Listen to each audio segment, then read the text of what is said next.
زي ما احنا اكيد عارفين انك لما تيجي تستخدم اي كمبيوتر مسطب عليه ويندوز، فاكيد هتشوف ان الدرايف المسطب عليه الويندوز هو الدرايف سي. واكيد برضو لاحظت انك لما تيجي تركب اي ستورج ديفايس اضافيه زي مثلا فلاشه او هارد ديسك او حتى كارت ميموري او اي حاجه تانية، هتلاقيه بياخد حروف بعد السي زي الدي والاي والاف وهكذا. بس اكيد انت سالت نفسك مره ليه الدرايف الرئيسي هو السي؟ هو مش من الطبيعي ان يكون الدرايف الرئيسي عندنا هو الايه؟ وليه لما اجي اركب اكتر من ديفايس كمان محدش فيهم بياخد حرف الايه او حتى البي؟ وازاي اصلا الويندوز بيوزع الاحرف الخاصه بالدرايفز دي؟ بقول لك ايه، كفايه كده سسبنس. تعال اقول لك على السبب. ان انت عمرك ما شفت ان الويندوز بيوزع حروف A و B على الدرايفز. ده يرجع اصلا لانهم محجوزين للفلوبي ديسك درايفز. ايوه زي ما سمعتني كده، محجوزين من زمان قوي. للي فيكم فاكر الفلوبي ديسك، خلينا نرجع كده لسنه 1980 او بدايه الثمانينات عموما لاول كمبيوتر شخصي اللي نادرا ما كان فيه هارد ديسك، لكنها كانت ميزه اضافيه مكلفه جدا. لكن بدلا من كده الكمبيوترز كانت في الاغلب بتستخدم الفلوبي درايفز. في الواقع في اول اصدار من الدوس 1.0، والدوس عندنا هو نظام تشغيل، كانت بتدعم بس الفلوبي درايفز مش الهارد درايفز خالص. بعد كده مايكروسوفت اشترت الدوس واعادت كتابه وتصميم حاجات كتيره جدا فيها وسمته باسمها بعد كده مايكروسوفت دوس، وطلعت اصدار اعلى الا وهو مايكروسوفت دوس 2.0،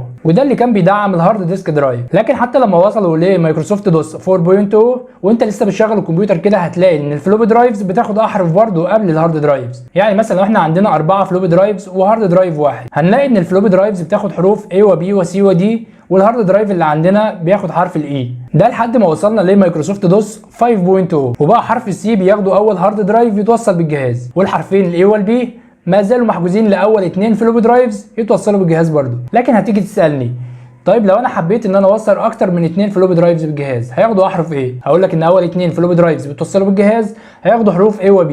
طبعا السي احنا قلنا محجوز للهارد درايف، فاللي هيجي بعد كده هياخد حروف دي واي وهكذا. لكن لو انت لسه عندك فضول تعرف اذا كان الويندوز 10 لسه بيودي حرف الاي للفلوبي درايف، ممكن تشتري يو اس بي فلوبي درايف وتوصله، هتلاقيه برده بياخد حرف الاي. وعلى فكره انت ممكن تدي اي حرف انت عايزه لاي درايف متوصل بالجهاز حتى لو كان الاي والبي. ده لان الاي والبي نسخه الويندوز هي اللي بتديهم بشكل اوتوماتيك، لكن انت ممكن تغير ده عن طريق الديسك مانجر وتاساين اي حرف انت عايزه لاي درايف متوصل عندك على الجهاز. انا لسه عندي السي درايف هو الدرايف الرئيسي طبعا، لكن انا زي ما عرفت كده ان احنا ممكن نغير الحرف الخاص بالدرايف الرئيسي من السي لاي حرف تاني احنا عايزينه، بالرغم من ان ده فيه شويه مخاطره وهيعمل لك مشاكل مع الويندوز ريجستر. لكن برضو دي مش حاجه صح انت ممكن تعملها، لان معظم البرامج بتفترض ان السي هو الدرايف الرئيسي، لانه دايما بيكون كده، وده اللي هيعمل لك مشاكل مع البرامج دي. وعلى مر السنين كنا بنشوف وانت بتحاول تسطب اي برنامج بيسمح لك بس انك تعمل له انستول على الدرايف سي. علشان كده انا ما عنديش اي فكره ايه اللي ممكن يحصل لو ما عندناش درايف سي على الجهاز. لو عجبك الفيديو ما تنساش تعمل لايك وتشترك في القناه، واشوفك الفيديو الجاي.